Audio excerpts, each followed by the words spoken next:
Welcome back to the Parenting Brief. I'm Jessica Stewart-Gonzalez, an Arizona working mom and program director for the Maternal, Infant, and Early Childhood Home Visiting Program at the Arizona Department of Health Services.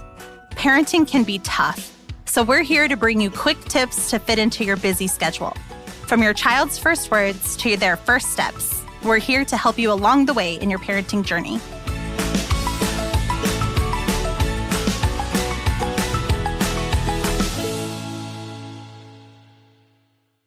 We're so glad you're here for another episode of the Parenting Brief. Last time, we covered newborn screenings, including what first-time parents should expect and what experienced parenting pros should revisit. On the menu for today's show, when and how to transition your little one to table foods.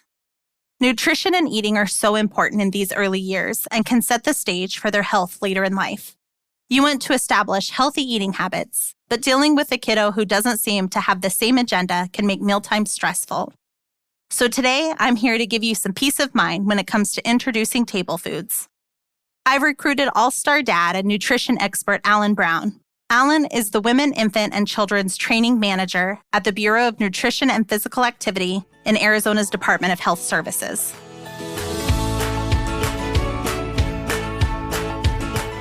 Thank you for joining us today, Alan. We have a lot on our plate to cover today, and this is a big topic. Making the transition to table foods isn't simple or straightforward. As we know, every child is different, and that includes the foods they like, dislike, or might even have an aversion or allergy towards. Why don't we start with some of the most common questions? At what age should a parent start transitioning their child from breast or bottle to baby foods to solid table foods? Yeah, that's a great question. That's something a lot of caregivers wonder about. So let me start with the introduction of table foods. So oftentimes, right around 6 months of age is when infants will begin to make that transition to table foods. But even more important than paying attention to like the specific age, it's much more important to pay attention to their signs of readiness. So like, for example, one of the first signs is that infants will start paying closer attention to their caregivers or to their siblings, watching what they eat, or they will start try to grab the food, maybe during meals away from their caregivers or siblings to try and put it in their own mouths. That's a first sign oftentimes. Also, another big important one is just their ability to sit up on their own. So that can be either with or without support, but it's important that they sit up on their own for a couple reasons. First, it makes meal times, a lot easier, and it's safer than trying to feed them, for example, laying on their back or something. So it's important that they can sit up on their own. And that's also a great segue into feeding them along with other people during meals. So once they can sit up on their own, that means you can put them in a high chair and you can bring them to sit at the table with other family members during meals. And that's not something a lot of people necessarily start doing at 6 months, but I would really advocate for that, because the sooner you can get infants to the table along with other family members, the more that's going to help their development and feeling that they're a part of that family.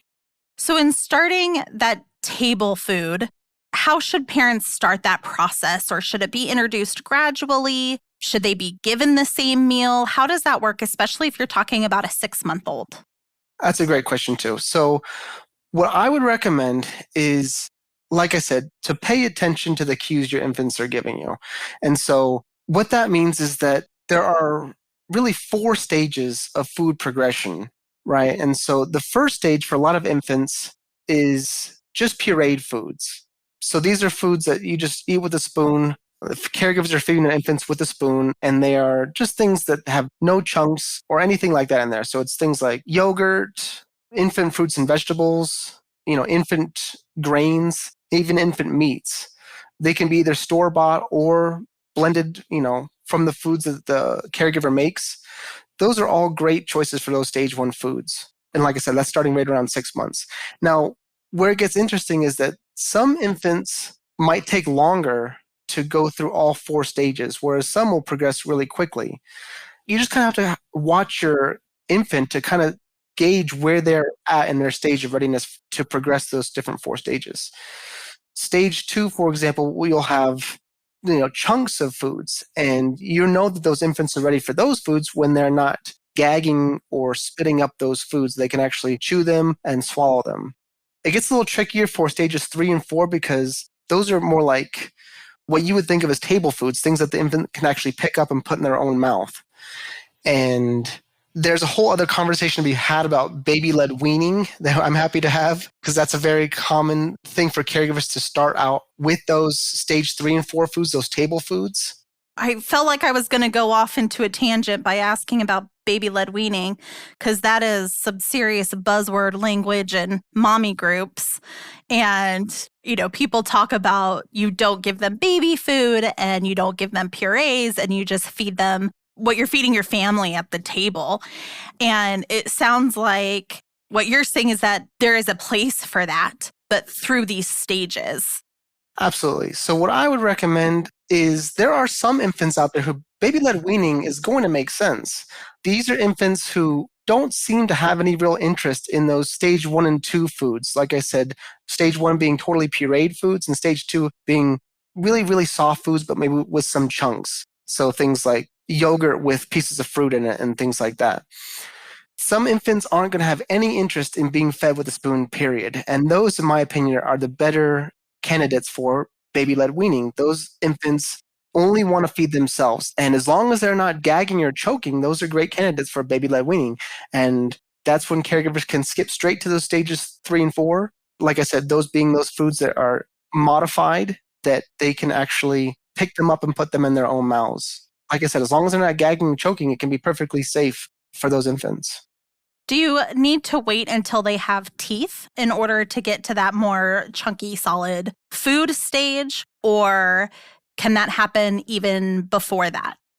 Yeah, another great question. To be honest, you'd be surprised what infants can really gum up and chew without teeth. So, no, the most important thing is that they're able to just safely munch on and chew those foods, whether they have teeth or not, and able to swallow them safely.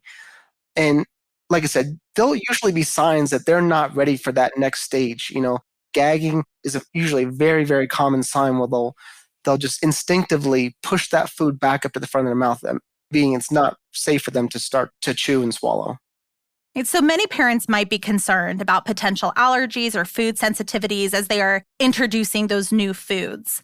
Are there specific foods that you may want to stay away from introducing early on, or foods to maybe monitor more closely as you're introducing those foods to your baby? Yeah, food allergies is definitely a big concern for a lot of caregivers. So I'm glad you asked about this. So there's historically been a big concern about food allergies, and many physicians have actually encouraged caregivers to stay away from foods that are more common to cause allergies. And there's 8 common allergenic foods. I won't name all of them, but things like peanuts, tree nuts, fish, shellfish, wheat, dairy foods. Now, what's most important to remember is that many of these foods can be safely introduced to infants as soon as 6 months of age, or as soon as they show their signs that they're ready to begin solids. Now, there are some foods that are oftentimes the most concerning, those foods that are more likely to have anaphylactic reactions among kids. For example, peanuts is probably the biggest one that parents are concerned about. But even things like peanuts, for example, the American College of Allergy, Asthma, and Immunology, what they recommend as soon as infants are around 6 months of age, as long as they don't show any signs of things like allergy to eggs or any signs of eczema, they're perfectly good candidates for having a small amount of peanut, whether that be just like a small amount of peanut butter spread on something or a little bit of peanut butter mixed into their infant cereal or something like that. They can try small amounts of peanut and then just be monitored by their caregivers for any signs of allergic reaction. And what are the signs that they would be looking for if there is a reaction?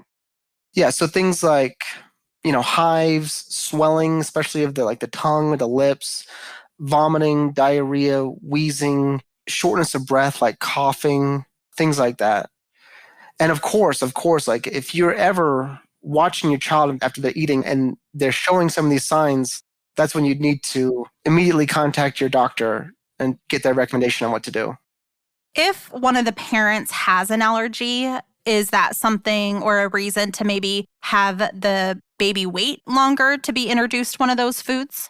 So what I would recommend is if there's a family history of food allergies, would be for the caregivers to have a conversation with their child's pediatrician just to get that recommendation. Like I said, in many instances, as long as there isn't like a family history of egg allergies or eczema, a lot of those infants are perfectly appropriate to begin consuming those even highly allergenic foods like peanuts.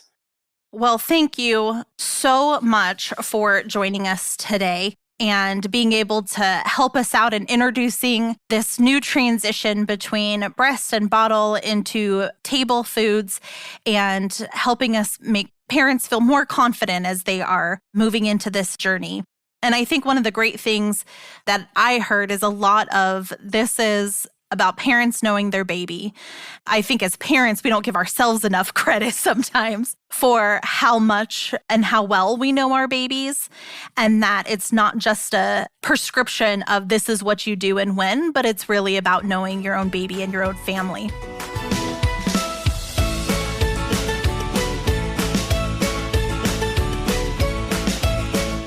Thank you so much for joining us for this episode of The Parenting Brief. You can find more helpful tips and information on making the transition to table food by heading to the show notes. We have more episodes on the way, so make sure to subscribe to The Parenting Brief on your favorite podcast app. It's free and easy. While you're there, send along a little parenting help to the moms and expecting moms in your life by sharing the show with them. Until next time, this is Jessica. You've got this, Mom.